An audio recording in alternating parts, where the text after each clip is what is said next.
See, this would be perfect. It's just you and I bullshitting. That's all it is. That's what we're gonna do. That's all the bullshit it is. That's all we're gonna do. You can't get two better people than this. I know, right?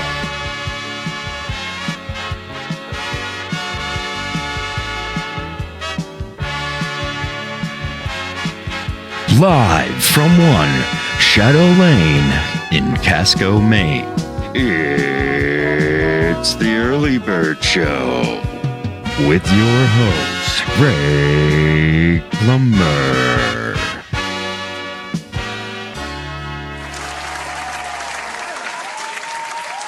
I'm Greg Plummer, and we're here at the Raymond Casco Historical Society, and I'm with my man, Wayne Whitney. How you do? Wayne, where were you born? I was born in a hospital in Portland, but I've always been living right in the South Casco and Raymond Cape area. There you go. I've been here for so far all my life. How old are you right now? I'm 84 right now. 84. And I hope to have a couple more years. I bet you will, mister. And I've enjoyed it. This is a nice area to live in. Yeah, I agree with that. You weren't born on the kitchen table, huh? I was not born on the kitchen table. Wasn't there someone around here that was it? Two-thirds of people in my area was born on the kitchen table. Yeah. Was it? I won't say where they got started. They might have been started on the kitchen table. Jeez. Whoa. What did your folks do? My folks, basically my father, when I was first born, worked in a shipyard. Where, in Portland? In Portland. Okay. They used to take an old bus, Bus went from Bridgeton down into Portland, picked people up, they worked and brought them home at night. This is left them off. Like during the Second World War? Before? This is in the 40s. In the 40s, In the 40s, yeah. And as I said, after that, my father took care of cottages. Some people had a lot of money from Boston, New York. And he took care of the cottages. And we eventually went into the poultry farm business. Oh, really? Yeah. My grandfolks was in the poultry farm business. Like chicken, just chicken, or? Yeah, chicken, eggs. They lived right on 302 in South Casco, right full of what we call Hams Hill. Oh yeah, no kidding. You ever get sick of eating chicken, or? No, the only good chicken's the dead one. There you go, that's right. What's the most important lesson you ever learned from your parents, do you think? I always say one thing is, if you're going to do something, make sure you're right first, then go ahead and do it. Yeah? So what do you mean, be right first? Well, you want to make sure you know what you're talking about somewhat. I like that. Not like today, but right. Make sure you know what you're talking about, and then go ahead and do it. Do it your way. Yeah. Don't try to follow someone else what they're trying to do, because your idea might be better than theirs. Sure. I was interested, I asked my dad, who was an engineer, what the most important thing about being an engineer was, and he always said, knowing what you don't know. Yeah. And I always like that. I feel like there's a lot of people that bullshit. That's true of that. There's a lot of people. Basically what I'm saying. Yeah, there are a lot of people out there that'll bullshit you, and there's really no need to. It's like you shouldn't be embarrassed if you don't know something, Yeah. That's pretty interesting. Dazzle them with your brilliance or buffalo them with bullshit. There you go. Is that what it is? Dazzle them with your brilliance or buffalo them with your bullshit? I love that. That's great. Did you know your grandparents growing up as a kid? Yeah. Oh, yes. My grandparents, my grandfather, on my father's side, I know a lot about. My grandmother was Finnish, and she grew up in Russia. Oh, really? And she got over here before they closed the Iron Curtain down. And my grandfather was part Indian. He lived right up here by the Crooked River, just up the street here, down the Crooked River. No kidding. He and the family had a place down on the river. They grew up. Is that with your mother's side or your father's No, side? the father's side. Your father's side. Yeah. So they've been around here a long time. What was your mother's maiden name? Chapman. Chapman. Chapman. So it was Whitney and Chapman. Yeah, and Chapmans, they come from Harrison. I think it'd be a grandfather designed the town of Harrison. Oh, really? All those buildings. He was an architect. Right downtown there? Downtown Harrison. Yeah. Interesting. And right in there, and they used to own the store, the tie-up. Yeah, the village They tie-up. owned that for a while. It was a grocery store in Harrison. No kidding, yeah. But, I didn't know that. I don't really know them that well, but we'd go up see them a couple times a month, and that's about it. What were some of the memories that you have, like fond memories that you had growing up on Raymond Cape Road? It was peaceful, quiet. Did you raise hell down there or what? No, not me. I wouldn't do that. No. My next door neighbors did that, not me. Oh yeah.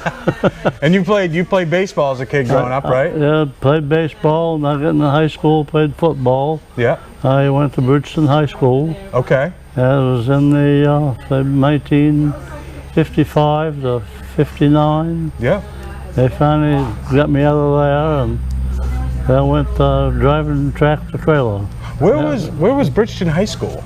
Up on Depot Street in Bridgeton. Oh, it was on Depot Street. The old high school. So how would you was it a bus that would pick you up? No, I drove back and forth. Back and My forth? first year, I boarded with the superintendent. Oh, no kidding. And Geez, I guess you couldn't act up then, huh? I had to behave myself. Then, as I said, my sophomore, junior, and senior year, I drove back and forth with a pickup truck. Do you remember what your first automobile was? Yep. What was it?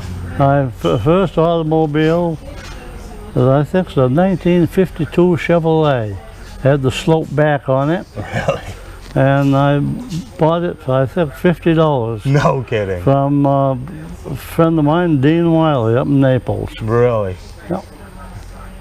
$50. How about that? $50. Now you can't even get a full tank of gas for $50. No, you can't. How fast was your first car? Do you remember? How fast? Yeah. Well, exactly fast. No, it wasn't. Get you from point A to point B, though. Yeah, for a few months. Yeah. Then after that, I bought a 1958 Ford, and that was quite a nice car. I drove that for quite a while. Yeah, that's pretty. That was a nice car. That was a state police captain's car. Oh, It really? didn't have the lights on it or anything, but it was a, police cruiser. Yeah. And didn't get very good gas mileage, but it was a good car. Yeah, right on. Yeah. Yeah, that's cool. Isn't that something? And, So you're married, right? Married. When did you get married? We got married in 1962. 1962. Yeah. Huh? Married a local girl. Her folks owned, her grandfolks owned Libby's Sawmill. Oh, really? Where was that? In South Casco. Okay. That was where that big sawdust pile was.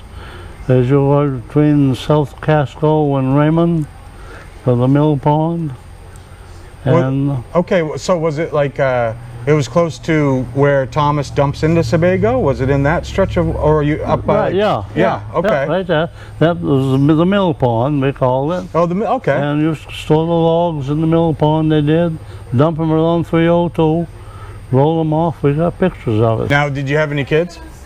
What's that? Do you have any kids? I have two boys. Yeah. 2 boys. Kevin is our oldest boy. He was born about a little after a year after we were born. Married. Married. Sure. And so he must have been born in '63. And Carrie was born 5 years later. Did they live locally, or? No, Kevin lives in La Pine, Virginia. He's an architect with Roger Williams College. And Carrie lives in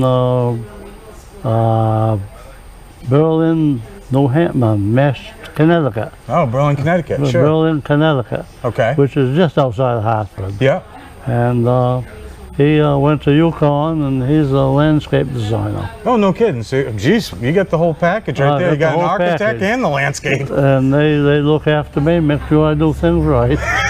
That's good. If I don't do them right the first time, I do the second time. Yeah, there you go. We try to avoid that nowadays, right? Yes. You know. Avoid all work at all expense. I was interviewing another gentleman. His name was Clayton Neal, right? And Clayton was from Bridgeton. He was older than you. And Clayton, unfortunately, just passed away. He was well into his 90s. And Clayton was telling me about the first time that he had ever seen an automobile. Oh, because it was one of those, and he was telling the story about how, like, he heard it before he saw it. Yeah. And it just kind of like blew his mind. You know, it must have looked like almost like a spaceship the first time you see something like this. So do you remember anything that you saw in your childhood or anything, like, because there's a lot of inventions, you've been through a lot of inventions in your life. Life's changed a lot, right, in the 80 some odd years here.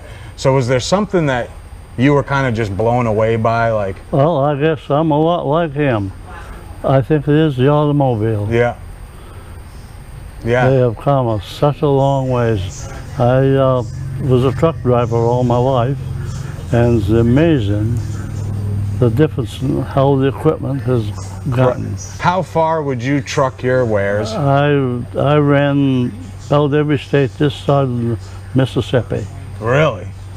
Yeah. And as I said, it was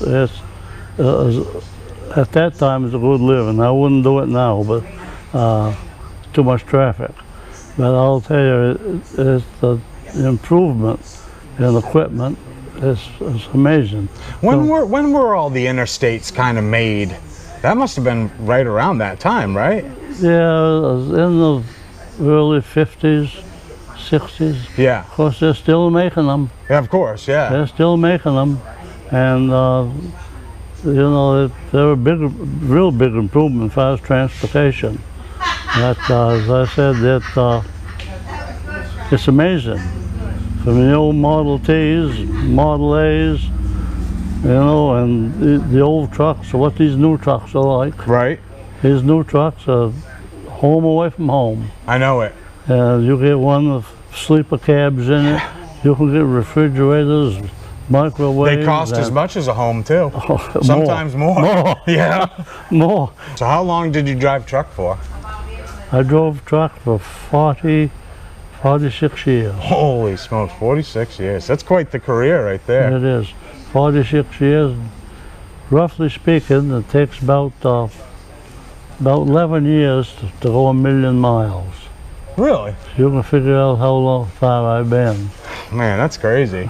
It takes 11 years to go, so you've pretty much been 4 million and some change. Well, yeah, good 4 million miles. Holy smokes.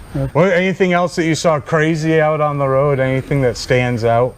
A lot of them, but I hadn't better talk about them. Well, no, this is a free forum. We can talk about it. If you want to see it, go out on the highway in a truck and watch. Right. I know it's crazy now. You see, it is crazy. Oh my Lord. Yeah. Crazy. That's what we see, like, because we'd stay in the same, like, sometimes when we were traveling, touring in the band, we'd stop in the same places that the truck drivers were sleeping. And you see the ladies of the night walking around. Yeah. The lot lizards, we call them. Lot lizards. You see a truck and you'll see a lot of them. Yeah. With signs on them, no lot lizards. Oh yeah, really? They just say like, stay away. Stay away. Yeah. Bad news. Bad news. That's right. You might be bringing something home with you. Well, that you don't want. Talk about the creeping crowd. That's right.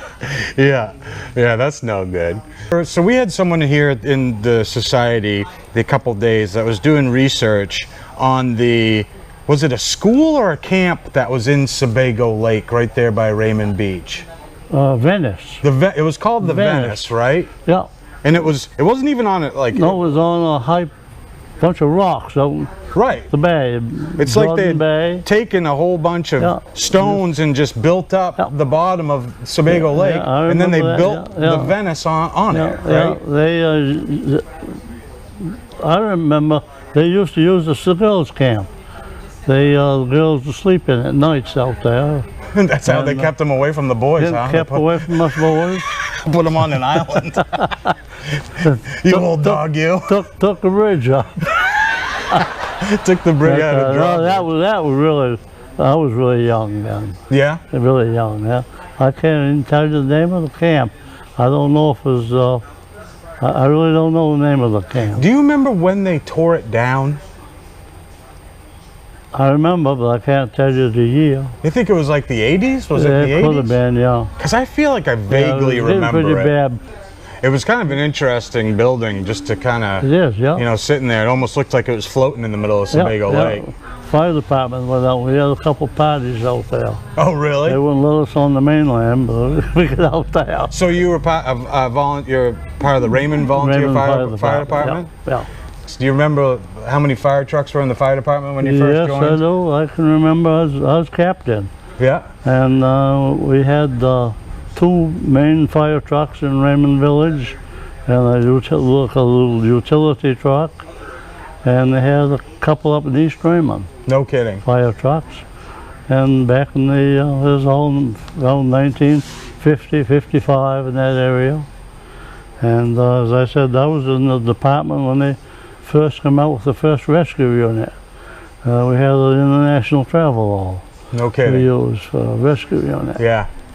You know, at some point in time, like all these fire departments were created, right? Yep. And I think it was Great Grandpa Albert in South Casco when they built that South Casco station. Right. Yep. That little fire station. But back then, and they had like a wagon essentially, right? Right. Yeah, that they would tote around. But when there was a fire, they'd have a chalkboard at the fire station, and they'd write where the fire was. Fire went. And then so everyone would show up, look at the chalkboard, and then they'd set off to wherever the fire was. And you know, by the time they get it there, save the foundation. The place was flat. The place is burnt down to save the foundation. I've also seen them get to the fire truck, and say, "Gee, I wish I had some water on there." That might help.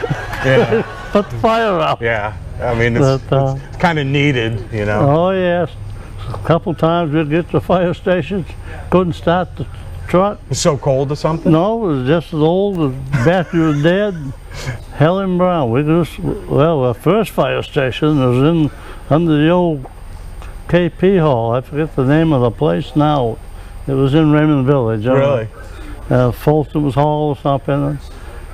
It caught on fire and the hall burnt, and so did the fire department. Oh, like Forehand? Yeah, Forehand Hall? Yeah. Yeah, they had like plays there and stuff, right? Yeah. Musicals and everything, the fire trucks burnt and everything.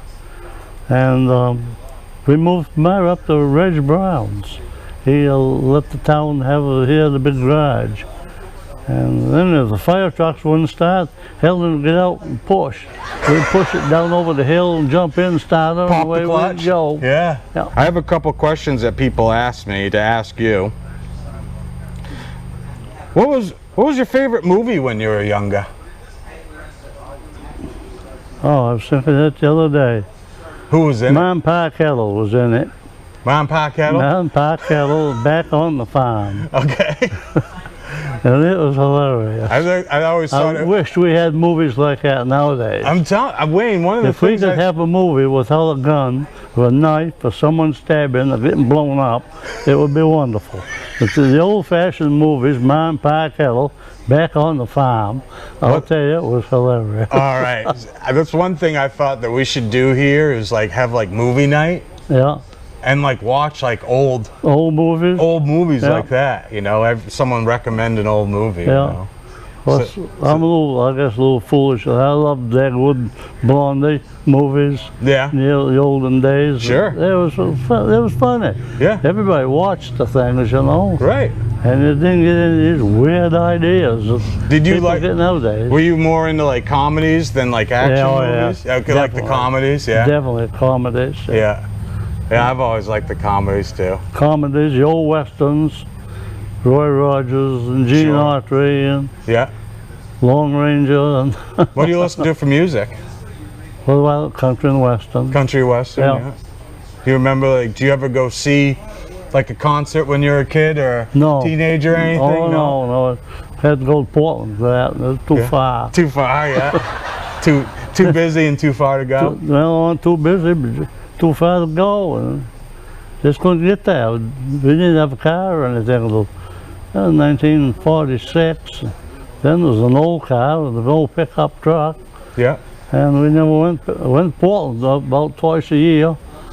That's the truth. We'd go in the fall, pick up winter supply of groceries at the old A&P on Forest Avenue. Yeah. Then we'd go in the spring. What'd you have to pick up, like, for provisions? Sugar and canned milk and, something would last. All that meat, we grew it up and had right in the farm. Yeah. And hunted deer every year, we did, and my folks did, I didn't. So did you guys have like an ice, like a shed? Like that you got like a block of ice and put it like out yes, we had a nice chest. Bought ice from old Charlie Watkins. From Charlie Watkins, yeah. Yeah, he had a nice house. They used to harvest the ice on Sebago. Yeah. Cut it up and haul it up there and pack it with sawdust. Right. Which they got from the mill right there in South Casco. I think they got it from Thomas Pond too. Yeah, oh yeah. At one point. Anyway, they could get at it, you know, and one of my favorite stories, old Lombards, they had a truck out on the ice. They was hauling ice one day, and the truck went through the ice. Oh shit. Load of ice on it. Guy went down, this was just a couple of years ago. He says, I found the truck. I said, does it still have the ice on it? That was gone. That was in Sebago? That was in Sebago, yeah. Down off Raymond Cape, down off the high sandbanks. No kidding. Yeah. Now, do you remember some of those places down on Raymond Cape? Like, do you remember, wasn't there a hunting lodge down there? Several of them down there. Yeah, I heard a story, and maybe you can help me out with this. I heard, because we did a meeting at the Hawthorne House on Raymond Cape Road, and one of the older ladies that owns a summer camper, her family owned one of the camps. I don't think it was Wahilo, or maybe it might have been Wahilo or Wawanok or something, was talking about a riverboat gambler. There was a riverboat gambler who had a camp down there, and I guess he'd have parties or something. He'd have people come in from out of state. That sounds so. It might have been the Cabana Beach Club. The Cabana Beach Club. Yeah, it was down on right just before you get to Gulick's camp. Oh, that's what it is. All right, it was Luther Gulick. Luther Gulick camp. Yeah. It was on the other side of the cove. Okay. The camps is in one little cove, and then out on the end of the points where they lived, Holtz and Dottie, the next cove was Stroud's, and that's where the Cabana Beach Club was. And they used to have girls coming out of Boston, New York, dancing girls, and you could go in and hunt, and I don't know what she was hunting for, but it was something. Yeah, I bet. So, holy smokes. So that was in the olden days. It burnt. It burnt down? It burnt down, yeah. No kidding. So what, was this in the 50s? No, this way back in the early 40s. Oh, in the early 40s? Yeah. Might even been in the 30s. Wow, no kidding. I don't even remember it. Yeah, because I'm trying to think, like, it would make sense that you'd have like little places like that pop up in the countryside, especially during like Prohibition times and stuff. Oh, yes. So everyone goes to Sebago Lake and get the exotic dancers, and they get the booze. Booze and the there you go, like regular hedonism there. Having a gay old time. Having a gay old time, getting wound right up. That's funny. Yeah, so you never frequented the beach club, huh? Oh, no. No, it was gone before you. No, it was long gone. Have you ever met any famous people? Well, I guess the most famous person is George Bush. You met George Bush, really? George Bush, Senior? Yeah. Where'd you meet him? Believe it or not, down at the truck stop. Nuh-uh. Was he a lot lizard? No, not quite. He come in, his whole entire family, not the family, but the Secret Service, they all come in for breakfast in the truck stop. He walked around all the, and talked to people. He sat right down beside me. This is up here? No, in Maine? In Greenland, New Hampshire. Okay. And sat and talked with us. No kidding. And one day, one of the people we worked for down on Raymond Cape was a big lawyer, and he lived right beside Bush when Bush was a senator, and was down in Washington. And I met him down there. It was the first time I met him. Huh. And then I met him again at the truck stop. Was he running for president, or was he already? He was president. He was president at that point. Yeah, he was then. No kidding. Yeah, yeah. He was coming in, talk to all the truckers, and wanted to see the trucks and look at them sitting in. Oh, that's pretty cool. Pretend he was driving. You drove truck for 46 years. You retire. Yeah. Right. What was the missus doing at this point? Did she taking care of the kids. Taking care of the kids. Growing the kids up. Beautiful. Trying to make them be. Yeah. Somewhere near normal, behave. Decent, behave. Yeah. And you know, my wife did a whale of a job. And what's her name? Linda. Linda. Well, yeah, I bet she looked after the kids. She was one that taught them a lot of the stuff. I was home about every weekend. That's nice. And some of my jobs, and my last job is I worked for Shaw Supermarkets, and I was home every night. Yeah. I'd have about a 10-hour day, and I was home. But the kids need a parent that's home all the time. Yeah. Well, watching them. I think it certainly helps out. Yeah. You know, my mom was I like to call them domestic engineers. You know, my mom was a domestic engineer. She was a stay-at-home mom, you know. Stay-at-home mom. Yeah. Well, it looks like she did a good job. Both the boys ended up pretty successful by the sounds of it. They do. A stay-at-home mom works hard, you know, keeping the house and keeping everything going, and you have to handle a lot to them. Would you say that that's probably, like, you know, the boys, like having the boys, like, is that like probably your proudest achievement, you think? Is that what you're most proud of in life? Or? I would say, oh, definitely. Yeah. Definitely, yeah. Yeah. Our boys have grown up. They've had to work, you know, they work to help pay for their college tuitions and whatnot.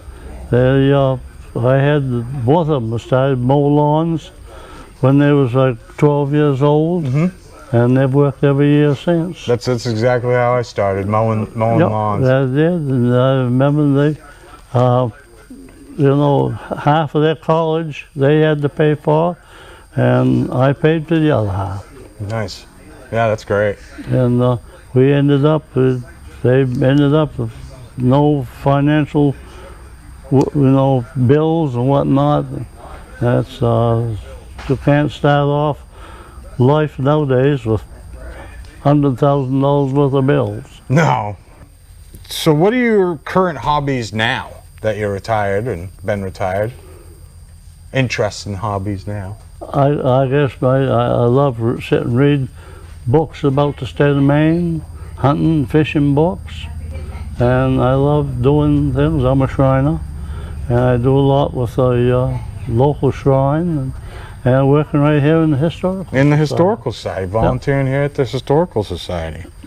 What would you give anyone, like, for advice, if you had give someone some advice, just a pearl of wisdom from Wayne Whitney to anyone? Save your money and move north. Save your money and move north. There you go. You think that's pretty important, though? Like, kind of living humble, you know, essentially. Yep, and just that's right. You know, like just living honest. Don't spend your money foolishly and get out of the cities. So what's the future look like for Wayne? What do you think? You think you're going to move up north? You're going to get up north? No, I'm where I'm at. Settled in. That's going to be it. That's it. Yeah, my wife and I bought that house. We bought the house we live in. You want to hang on to this one for $3,500. Holy smokes. And we had to finish it off. We bought it temporary. That was 62 years ago. And we fixed it up. We'll never move. Yeah. Still fixing it up? Still fixing it up. Yeah. The only move I'm going to make is just up the street a ways to the cemetery. Right. we got a spot saved for you. I've already bought it and paid for it. Already bought and paid for. Yeah. Bought and paid for. That's right. Well, all right, Wayne, I appreciate your time. Okay, it's been, thank you. All right, maybe we'll do another interview here shortly. We'll figure out some other stuff we want to talk about. Wonderful things. All right. Yeah. All right, thanks, buddy. Okay. Cool. Catch you later. Yeah.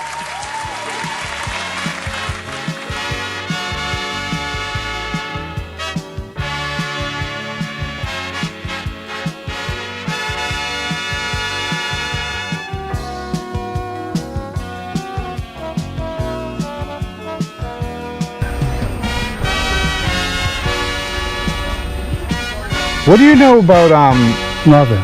You don't? Okay, well, the hell with it. Well, this is over. No.